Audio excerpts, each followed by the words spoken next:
Okay. Alright. So now we gotta take the bracket off. And this one looks a little different. Oh good, these screws are a lot easier to get out.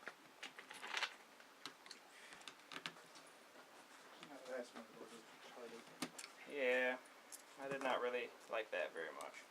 Did you bring 2 screwdrivers or no? No, I only had the one.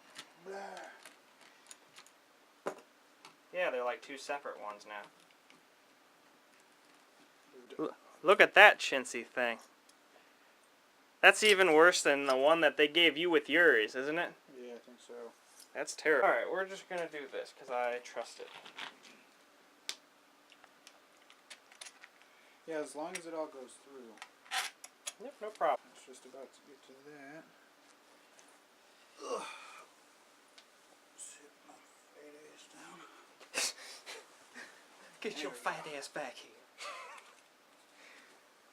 Why hasn't anybody arrested that old man? AMD Phenom 2 thing. And they gotta say it phenom and phenom and phenom and phenom. Pehenom. It's Pehenom. Yes. I'm the Pehenom 2. You sounded totally like French. Alright. This only goes in one way, and the arrow is here at the front, so... Are these the stickers to put on your shit? Your case, yeah. Alright, so it goes in like that. Drops right in there. If it doesn't go in, you're probably putting it in the wrong way. It should just drop right in. No forcing processors. That is very bad. 1 pin breaks and you're screwed. Okay.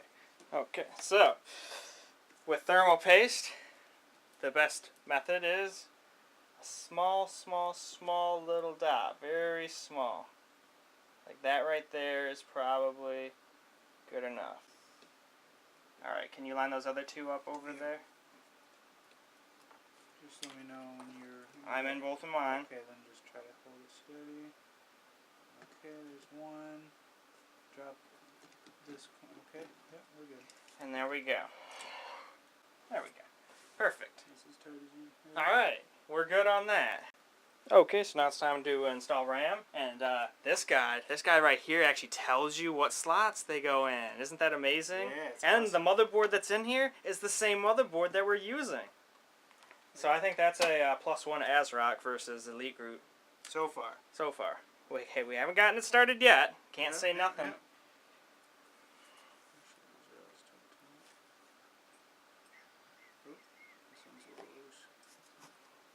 Yeah, it might get like that.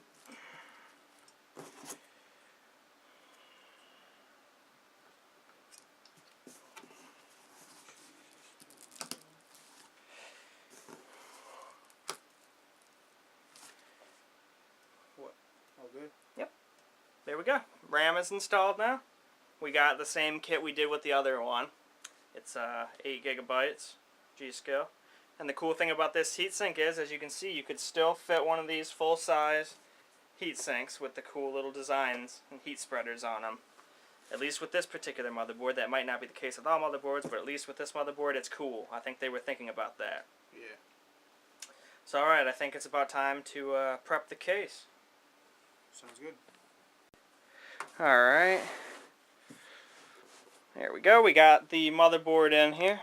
We have accomplished stuff and things. Yes, we have. But alright, now we got to figure out what to take out here for the video card. Okay. So, let's do that. So it's going to go in there like that. Fun. So, here's our hard drive. It's pretty cool, besides the fact that this is what happens when you try to get it out. Yeah, see, you're like, okay, you're just going to open it, and then this happens, and the plastic comes off, and it doesn't open. I think it finally opened a little bit at the bottom, but yeah, still, we got it. This is not how things should open. No. This is not right. So, yeah. So, stop doing that, people. Fucking I think cut that was myself. Tiger Direct's OEM, as a matter of fact. Okay. Yeah. Sweet. Perfect. Things work. Yeah, things work and stuff, unlike Thermaltake. That's pretty awesome. Yeah. When things It work. wasn't a latch and a latch and a latch to latch one thing in and then Yeah. break because it's all made out of plastic, even though the rest of the case is made out of aluminum. Yep. It's like, alright man, here's this lever setup. You gotta push the button, and then that button pushes the other button, and that button pushes the other button. Oh, one of the buttons broke. Yep. And then you get a Never $50 turn the case that computer owns it in the face. Yep. Good old 10-year-old Antec cases. Oh yeah. Whatever, we should be glad it worked at all for any period of time. Yeah. Alright, so next on our list would be CD drive. DVD drive.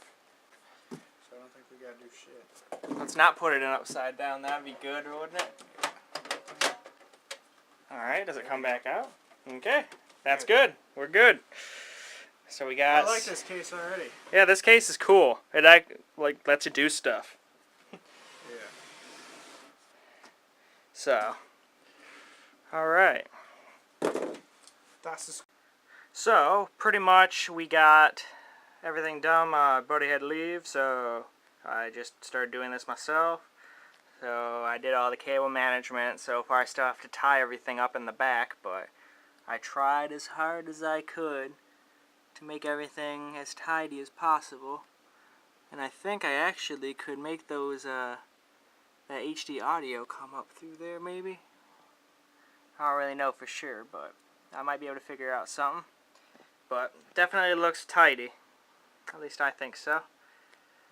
So now it's just time to do a first boot up and install Windows and all that good stuff. So I'm going to go ahead and do that now. Okay, well, it's time for the first startup. So let's see what happens. Well, we got a power light. Yeah, we got a screen. Let's get into the BIOS here. Oh, it's the exact same as mine. Alright, it sees all 8 gigs of RAM. And it sees the processor and everything, so that's all good. Much better temps this time too. It's 36 degrees right now, and it's in a 25-degree room, which you probably can't see. It's 25 degrees Celsius. So that's a lot better. I must just have not put it on right last time. So I'm glad that that cooler works. We'll have to see how cool it can keep this processor though. Okay, so far so good. Windows is loading files. That's always good. Got to the Windows 7 install screen too. That is also good. Okay, now we're getting to the installing part. So far no problems. So I think we're almost in the clear, although I don't want to say that because now just watch, it's going to freeze and do evil things. And we're into Windows. And now comes the fun of installing drivers and Windows updates. So there are the Windows scores here. Okay, well, I got all the updates installed and everything, and I got Windows Virtual PC installed here, running Windows XP Pro, because the client has some older programs that they still use that might not work with Windows 7. So, that pretty much concludes this video.